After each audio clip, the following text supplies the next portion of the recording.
जंगल वाले बाबा नमो नमः। जंगल वाले बाबा नमो नमः। जंगल वाले बाबा नमो नमः। जंगल वाले बाबा नमो नमः। शांति कहीं बाहर नहीं है, शांति हमारे अंदर है। शांति को कहीं बाजार से खरीदा नहीं जा सकता है, शांति को पैसे से खरीदा नहीं जा सकता है। हर संपन्न शांति को प्राप्त कर ले, यह संभव नहीं है। संपन्न होने मात्र से शांति मिल जाए, यह असंभव है। संपन्न होने मात्र से हमारे अशांति समाप्त हो जाए, यह असंभव है। सुशिक्षित होने मात्र से हमारी अशांति समाप्त हो जाए और हम शांति पा जाए, ये भी असंभव है। शांति के लिए कहीं बाहर जाने की आवश्यकता नहीं है, हमें सिर्फ बाहर की यात्रा बंद करने की आवश्यकता है, हमें शांति मिल जाएगी। असत्य के पीछे लग करके, आपाधापी के पीछे लग करके आदमी अपने जीवन में अशांति निर्माण करता जा रहा है। सभी हाथ जोड़ेंगे, सीधे बैठेंगे, प्रभु से प्रार्थना करेंगे, प्रभु हमें कुछ नहीं चाहिए। 24 घंटे में एक बार अपने जीवन में मैं देख रहा था, यहाँ पर शांति तो है, बाहर शांति थी लेकिन अंदर अशांति। मैं समझ रहा हूँ वास्तव में हमारे आचार्यों ने हम लोगों के लिए परिग्रह का परित्याग करने के लिए क्यों कहा, इसकी वजह क्या होगा, ये शोध का विषय है, ये साधना का विषय है। बंधुओं याद रखेंगे, जैसे जैसे संसारी प्राणी साधनों के पीछे लगता चला जाता है, वैसे वैसे संसारी प्राणी अपने शांति और स्वतंत्रता को समाप्त करता चला जाता है। यदि तुम्हारे जीवन में शांति समाप्त हुई है और तुम्हारी स्वतंत्रता समाप्त हुई है, तो सिर्फ इन साधनों के कारण और परिग्रह के कारण हुई है। बंधुओं याद रखना, इसीलिए निर्ग्रंथ संत को कह दिया, तुम सब कुछ छोड़ दो। क्या छोड़ो? परिग्रह का परित्याग करो। परिग्रह का मतलब बाह्य परिग्रह ही नहीं, अंतरंग परिग्रह का भी परित्याग करो, तब तुम्हें शांति मिलेगी, तब तुम्हें स्वतंत्रता का महसूस होगा। बंधुओं, मैं जंगल में रहता हूँ, मैं जानता हूँ, मैं समाज में और सिटियों में आने के बाद मुझे इतनी शांति और स्वतंत्रता नहीं रहती है। मैं उन क्रूर हिंस्र प्राणियों के बीच में स्वतंत्रता का, शांति का महसूस करता हूँ। बंधुओं, इसका अनुभव एक साधक कर सकता है, संपन्न नहीं कर सकता है। इसके लिए संपन्नता की नहीं है, सुशिक्षित होने की आवश्यकता नहीं है, साधना की और सोच की आवश्यकता है। मैं कभी कभी बहुत चिंतन कर लेता हूँ, आचार्यों ने हमें सामयिक करने के लिए क्यों कहा, सामयिक में क्या होता है, सामयिक क्यों करना चाहिए, ध्यान से सुन लेना। वास्तव में आचार्यों ने हम लोगों के लिए सामयिक किसको कहते हैं, मुझे आज साधना करने के बाद एहसास होता है। सामायिक चारित्र और सामयिक, इन दोनों में अंतर है, लेकिन सामयिक से भी बढ़ करके सामयिक चारित्र होता है।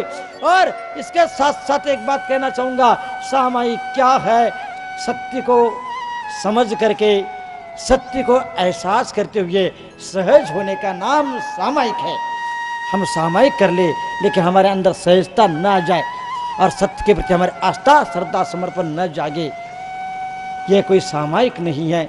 बंधुओं याद रखेंगे, भगवान से प्रार्थना करेंगे, 24 घंटे में हमें कुछ नहीं चाहिए, हमें कम से कम आधा घंटे हम अपने मन की, वचन की, काय की सारे तनावों को समाप्त करके हम सत्य को सामने रख करके सत्य के लिए समर्पित होकर के सहज हो जाए, निश्चित रूप से ये समय से बढ़ करके है।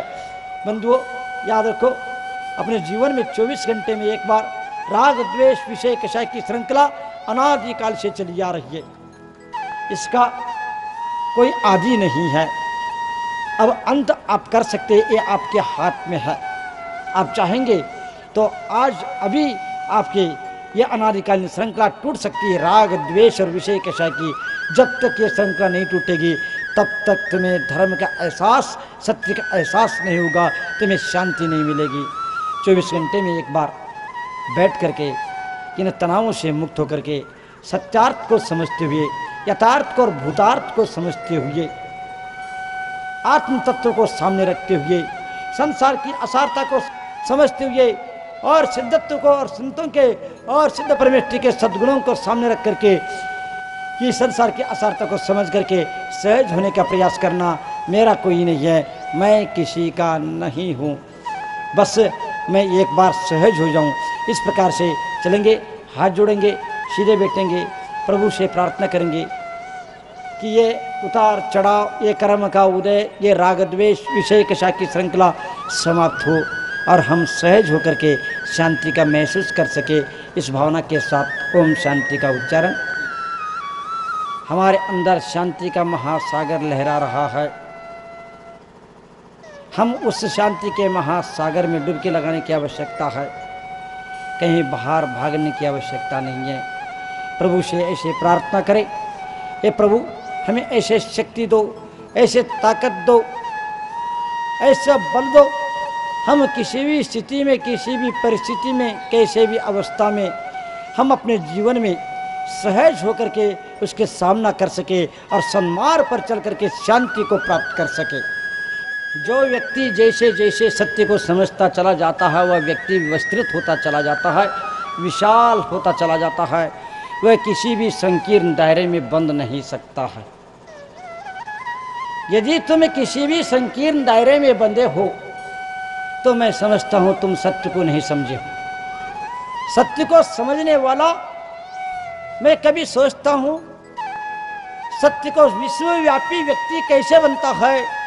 सत्य के पीछे लग करके, सत्य को समझ करके, सत्य को अपने जीवन में उतार करके वह विस्तृत होता चला जाता है, विशाल होता चला जाता है। आकाश से भी अधिक विशाल यदि कोई हो सकता है तो सत्य के पीछे लगने वाला हो सकता है, सत्य में समाहित होने वाला हो सकता है। बंधुओं, तुम अपने आप को आकाश से विशाल बना सकते हो, विश्वव्यापी बनना चाहते हो, तुम सत्य में समाहित हो जाओ। सत्य तुम्हें विश्वव्यापी बना देगा, तुम्हें विस्तृत बना देगा। यदि तुम स्वार्थ और संकीर्णता से बंधे हैं तो समझ लेना तुमने सत्य को नहीं समझा है। सम्यक दर्शन क्या है? मैं तो ये कहना चाहूंगा, सत्य के प्रति श्रद्धा का नाम सम्यक दर्शन है। सत्यार्थ के प्रति श्रद्धा का नाम सम्यक दर्शन है। सत्य को स्वीकारने का नाम सम्यक दर्शन है। असत्य का स्वागत नहीं करने का नाम सम्यक दर्शन है। बंधुओं, बहुत सुंदर व्यवस्था है। बस आचार्यों ने देव शास्त्रियों के माध्यम से, 7 तत्वों के माध्यम से उस सत्य तक पहुंचाने का प्रयास किया है। वास्तव में सम्यक दर्शन वही है जो सत्यार्थ को स्वीकार करना और सत्य पर श्रद्धा करना, सत्य को अपने जीवन में उतारना, यही सम्यक दर्शन है। बंधुओं, थोड़ा सा विचार करो। मैं कहना चाहूंगा, क्या सम्यक दृष्टि कभी स्वार्थी हो सकता है? सम्यक दृष्टि कभी संकीर्ण हो सकता है? सम्यक दृष्टि की संकीर्ण दायरे में बन सकता है क्या? यदि बनता है तो वह कभी सम्यक दृष्टि नहीं हो सकता है। लेकिन आज हम सम्यक दर्शन के नाम पर, धर्म के नाम पर इतने स्वार्थी और संकीर्ण होते जा रहे हैं, इतने राग द्वेष बढ़ रहे हैं। वो भी किसके नाम पर? धर्म के नाम पर, देव शास्त्र गुरु के नाम पर।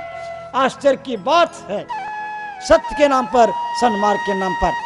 बंधुओं, बहुत गंभीर विषय है, मुझे आश्चर्य लगता है। मैं पूछना चाहूंगा, संसार में, विश्व में, 3 लोक में, क्या आलोक आकाश में भी वायु है, हवा है?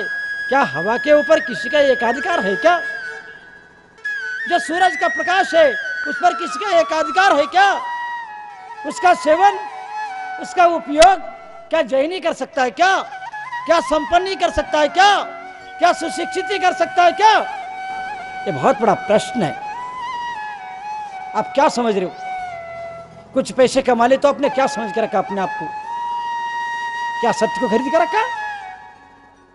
जिस प्रकार प्रकाश, हवा और फूलों की खुशबू के ऊपर किसी का एक अधिकार नहीं होता, उसी प्रकार धर्म के ऊपर किसी का एक अधिकार नहीं होता है। धर्म किसी एक जाति का नहीं हो सकता है, धर्म किसी एक समाज का नहीं हो सकता है, धर्म किसी एक व्यक्ति का नहीं हो सकता है, धर्म किसी परंपरा का नहीं हो सकता है, धर्म किसी संप्रदाय का नहीं हो सकता है, धर्म सिर्फ धनवानों का नहीं हो सकता है, और धर्म पर अधिकार सबका होता है। सभी लोगों से कहना चाहूंगा, आप वर्तमान में जीना प्रयास करो। जो व्यक्ति वर्तमान में जीता उनका भविष्य अपने आप बनता चला जाता है। भूत हमेशा भूत रहा है, उससे डर अब होता है। वर्तमान में जो नित सोता वह तो निश्चित रोता है। भूत भाग्य को देख देख कर वर्तमान क्यों खोता है। वर्तमान से चिन्मय निश्चित वर्धमान भी होता है, वर्धमान भी होता है। बंधुओं, भूत को देखोगे डर जाओगे, तुम क्या क्या बने, कहां कहां कहिए, क्या क्या किए, क्या नहीं किया, कहां कहां नहीं भटके, डर लगेगा, उसको सोचो नहीं। वर्तमान में जो नित सोता वह तो निश्चित रोता है। वर्तमान में सोना बंद करो, सजग रहो, तुम्हारा भविष्य का निर्माण होगा। यदि वर्तमान में सोओगे तो रोओगे। और भूत और भविष्य को देख देख करके अपने वर्तमान को मत गवाओ। मैंने ऐसा कर लिया, अब मेरा क्या होगा। पीछे का मत देखो, भविष्य को मत देखो, पीछे का मत देखो, वर्तमान में जीवो। निश्चित रूप से जो वर्तमान में जीता है वह वर्धमान भी बन जाता है। बिना वर्तमान में जिए वर्धमान बनना संभव नहीं है। मुझे पूरा विश्वास है यहाँ पर ऊपर से सब लोग वर्तमान में जीना चाहते हैं। वास्तव में वही वर्तमान बन जाता है।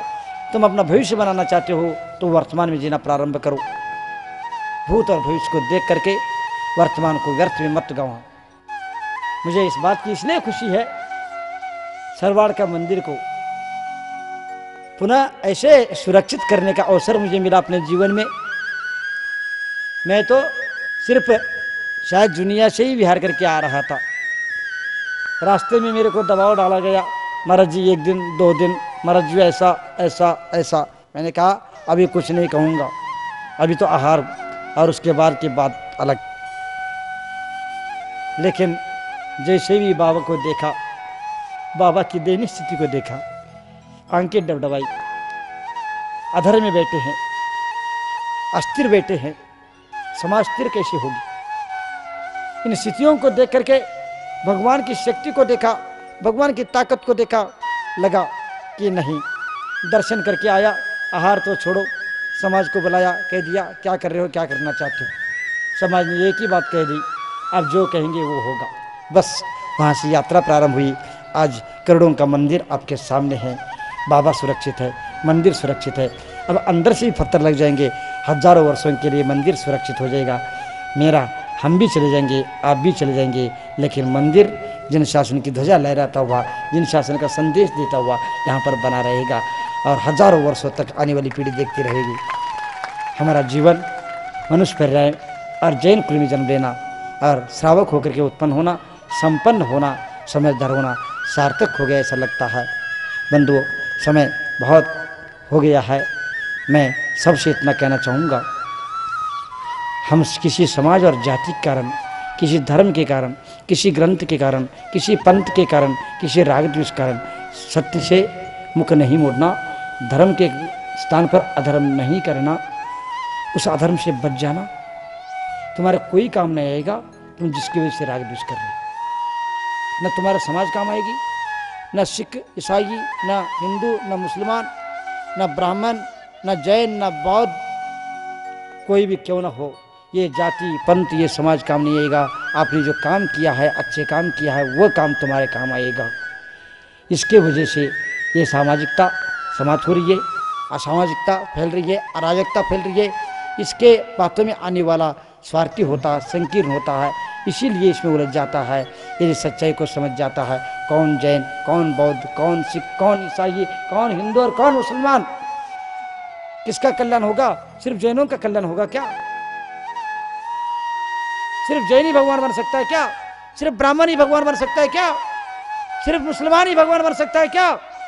मैं सभी राष्ट्रीय लोगों से कहना चाहूंगा, चाहे सिख हो, चाहे ईसाई हो, चाहे बौद्ध हो, चाहे जैन हो, चाहे क्रिश्चियन हो, चाहे हिंदू या मुसलमान, ये सभी जाति वर्ग के लोगों, तुम सबसे पहले इंसान बनो, मैं तुम्हें भगवान बना दूंगा। जंगल वाले बाबा नमो नमः। जंगल वाले बाबा नमो नमः। जंगल वाले बाबा नमो नमः।